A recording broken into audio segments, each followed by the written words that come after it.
Getting in on the St. Patty's parties this weekend. We'll tell you how to get there and back safely. Plus, so far, I cannot believe how civil it's been up here.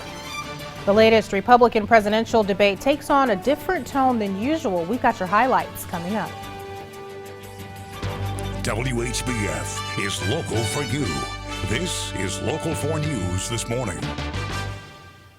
Good morning. I'm Emily Scarlett. Thanks for watching Local 4 News this morning. Between the St. Patrick's 5K race, the parade, and the parties downtown, there's no shortage of things to do this weekend. But getting there and back with road closures can be tricky. Local 4's Greta Patrick joins us now from our newsroom. Greta, what should people know about getting around the Quad Cities this weekend?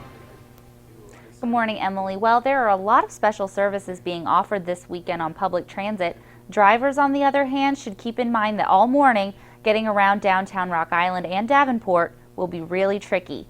The St. Pat's 5K will start closing roads in Davenport at 5 in the morning. First to close are 2nd and 3rd Streets, as well as Main Street and parts of downtown Brady and Harrison Streets. The Iowa-bound Centennial Bridge will also close for the parade. That parade starts in downtown Rock Island and weaves its way through downtown from 23rd Street and 4th Avenue to the Centennial, but everything will be open again by 1:30 that afternoon.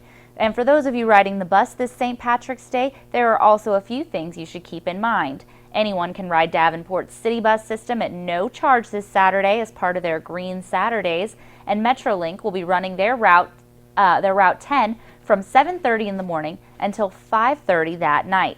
Their late night 53 route will run until 3 in the morning. The Loop is also making some adjustments for St. Patty's Day. The Loop will be running as well. The Loop has some extended hours. The Loop's actually going to be starting at 3 p.m.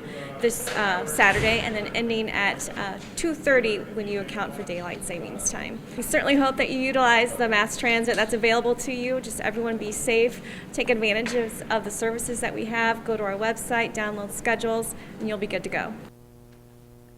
We have maps of the parade route and more information on the special bus services on our website. That's ourquadcities.com. Greta Patrick, Local 4 News this morning. Thank you, Greta. The Republican candidates for president are hoping their much more civil debate performance last night will get them votes. A Twitter poll online afterwards finds a majority of people say they stuck with their candidate once the debate ended. Don Champion has more analysis. So far, I cannot believe how civil it's been up here. For once, the latest GOP presidential debate is being remembered for its substance and not snark. When it ended, John Kasich admitted he hoped it got him attention. I actually get a chance to be heard. And look, the exciting thing is we're rising. The most tweeted moment of the night came when Marco Rubio talked about climate change. There has never been a time when the climate has not changed. I think the fundamental question for a policymaker is the climate changing because of something we are doing? And if so, is there a law you can pass to fix it? The most popular topic online was national security. Ted Cruz tried using the issue to bring down Donald Trump. Donald supported Hillary Clinton and John Kerry. And what he said right now is that he agrees in principle with what they're doing. The only thing he thinks is that they should negotiate a little bit better deals. During the debate, Trump defended his recent controversial comments that Muslims hate the U.S. There's tremendous hatred. Afterwards, CBS News' Major Garrett pressed him. As Commander-in-Chief, how do you deal with that? How do you, in your words, solve the problem, figure out what's going on? I will figure it out because I find a way to figure everything out. Voters in the winner-takes-all states of Florida and Ohio will head to the polls on Tuesday. Don Champion, CBS News. Voters in Illinois, Missouri, and North Carolina also head to the polls Tuesday. During the debate, Donald Trump said the GOP candidate with the most delegates at the end of primary season, even if it's not a majority, should be the nominee. Meanwhile, former Republican candidate Ben Carson is now endorsing Donald Trump for president. Despite his past criticisms of Trump, Carson says there's a side to Trump people don't see. Carson suspended his campaign last Friday.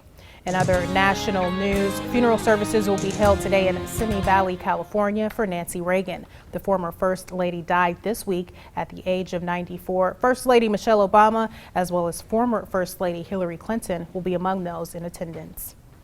Diapers are a must-have baby item, but they can also be quite expensive, and that's why the White House is launching a new initiative to make diapers more affordable for low-income families. The program gives low-income families access to diapers up to 25% cheaper than what's currently available. The White House says about 1 in 3 families has trouble affording diapers for their babies. Diapers are not covered by federal assistance programs. This program launches at the end of next month. And you might want to take a closer look inside your freezer. Nestle USA is voluntarily recalling a number of its frozen meal products. They include DiGiorno thin and crusty spinach and garlic pizza and Stouffer's chicken lasagna, as well as several varieties of lean cuisine frozen meals. Officials with the company say there may be small pieces of glass inside those foods. No injuries related to this recall have been reported. Consumers can return these items for a refund. A scary story there, because a lot of times when you're eating these frozen meals, it's because you're in a hurry, don't have time to prepare the meal that you really like to have. So hopefully folks will take the time to examine those foods, make sure there's no glass in them. Yeah, definitely check it out. And you know, the good thing is so far there have been no injuries. So hopefully they're out ahead of this. Yeah, that is a good thing. So this weekend, Anthony, losing an hour, right?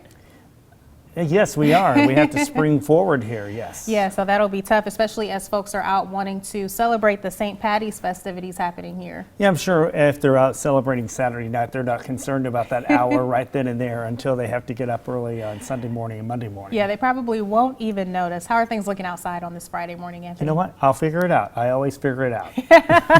I like that Donald Trump soundbite there. Outside right now, we do have mostly clear skies across the area. There is some patchy fog. Now we're looking at a close-up view here of Schwiebert's Park, and you notice the ground doesn't look all that pretty, but I think with the mild temperatures in our forecast and some additional rain coming in, we'll start to green things up here very soon. Let's hope so. It's rather chilly right now, 33 in calm winds in Moline, 34 in Davenport, and visibilities right now, the lowest visibility I'm finding is around a half a mile around Iowa City and around 2 miles in the Clinton area, Muscatine at 2.5. So some of you do have some patchy dense fog, so take it easy. This should be out of here by 8 or 9 o'clock this morning. Once that happens, temperatures will soar today. I think it's going to go even higher than our computer models here are indicating. It's indicating upper 50s to low 60s. I'm going with 64 in the Quad Cities. So sometimes I disagree with the computer models. Sometimes they win. Most of the time I win. So let's go for 64 today. Well, we're definitely rooting for you this All time, right, Anthony. good. Well, coming up, Iowa and Illinois battle until the very end in Indianapolis. How the wild finish impacts both teams moving forward. We've got your morning sports next. The time now is 6:39. You're watching Local 4 News this morning. WHBF is local for you with Emily Scarlett and meteorologist Anthony Peoples. This is Local 4 News this morning in high definition.